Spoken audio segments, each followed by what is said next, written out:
Second Amendment right to bear arms. A well-regulated militia, being necessary to the security of a free state, the right of the people to keep and bear arms, shall not be infringed.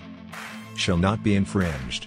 Shall not be infringed. At 6:02 on March 19th, 10 cars pull up to his home and to the gentlelady behind you's home, come up to the door in tactical gear and put a tape across the doorbell camera so no one can see what's going to go on.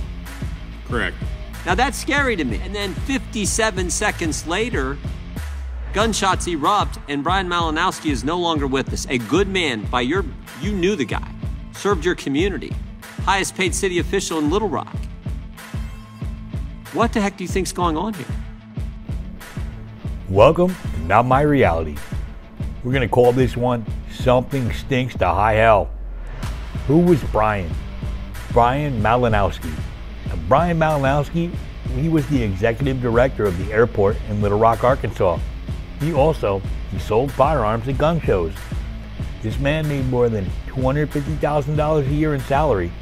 He lived in a nice suburb with collections of guns, coins, and he was well connected in the state.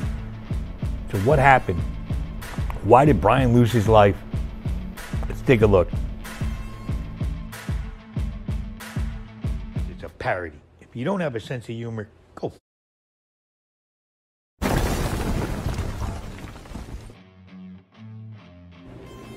Welcome. Is this my reality? Is this your reality? What was the crime? What did he do wrong? You'd have to ask ATF. They decided that maybe had committed a crime. The loud noises outside their bedroom door woke them before dawn. Bryan Malinowski, he bolted up and looked at his wife, Maer. Stay back, she remembered him saying after he reached into his drawer for his gun and he loaded it. He crept into a hallway in their home in Little Rock, Arkansas. He saw figures in the darkness and he started shooting and was met with return fire. Now, do we know if the agents clearly announced themselves? Why would they do this? Like, it's almost as if they were setting Bryan up, especially after, why would you put tape over the ring camera? What made this different from many such confrontations is the fact that Mr. Malinowski, he was a respected official in the community. He was the director of Little Rock's airport. Mr. Malinowski, he had shot an agent in the foot, not knowing who was in his house. And the agents fired back. A bullet struck Mr. Malinowski, 53 at the time, in the head. And 2 days later, he died in a hospital. So that's it, right? Our heroes at the ATF have removed another one of those crazy Second Amendment types so we can all feel safer at night. Not even close.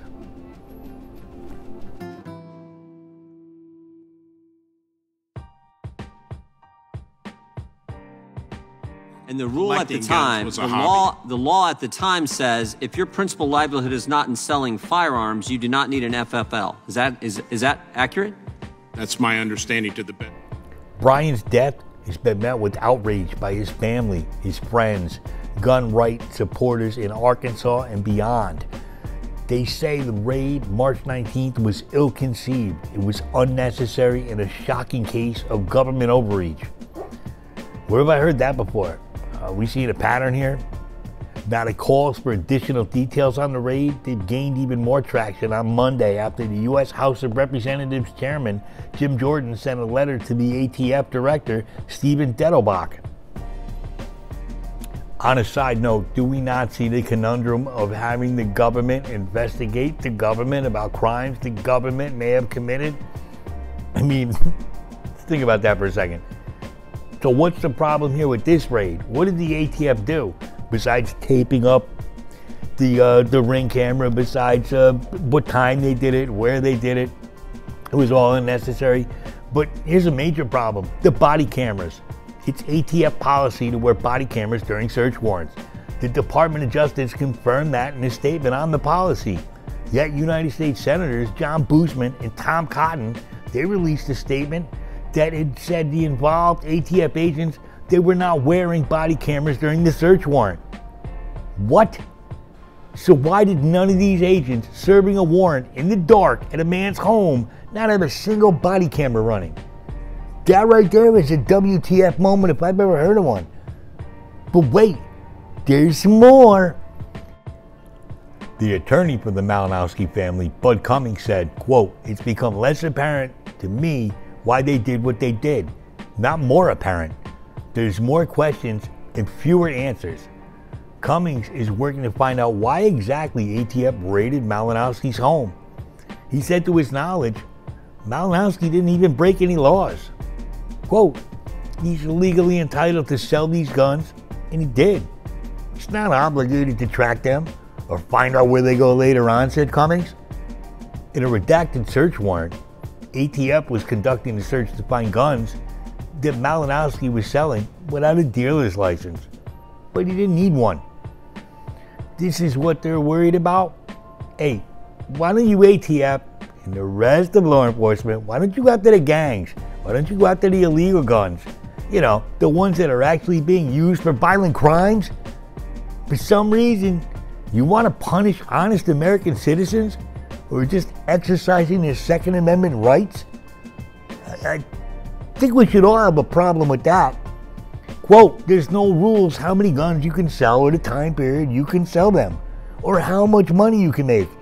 It's anybody's guess, says Cummings. You see how they keep it vague so they can ensnare you for, any old reason they want? According to the affidavit, Malinowski bought more than 150 guns between 2021 and 2024. Not as much as the FBI, but, decent amount. Some of those guns, they were found to be, used in 6 separate crimes. So what, now you're responsible for the actions of others? If I sell a car to a person who, drunk drives with it a year later and kills somebody, am I going to be responsible for that as well? Enough with this. Enough. We have to say no. Now, Matthew Malinowski, Bryan's brother, he questions why the neighbors came to his brother's home so early in the morning. Why didn't they approach him at the airport? Why did they break down the door at night like that? They left the man no choice but to think he had to defend himself. His brother said there's something fishy here. The ATF went after him in the worst way possible. He told NBC reporter Dion Hampton, quote, there's no reason why they couldn't have arrested him at work, at the airport. Yeah, there is. It would have been easy, simple, clean. But if we have seen the weaponization of our government agencies against us, these raids the government performs, they're meant to have a psychological effect. As in, look what we can do to you. Look what we can do. We did it to them, right in front of you, and there's nothing you can do about it. What say you? I say we need to talk about this, because who knows, one day, you, me, someone we love might be next. Leave a comment down below. Let's get the fuck out of here, because the CIA's on their way, NSA, one of them alphabet agencies, ATF, yourself. Peace. He was the highest paid city employee in the city of Little Rock as the executive director of the Little Rock Airport, and it's a matter of public record. I think he made about $260,000 a year.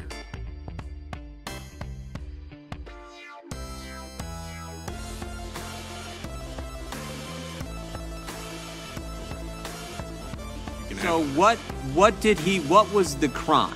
What did he do wrong? You'd have to ask ATF. They decided that maybe had committed a crime.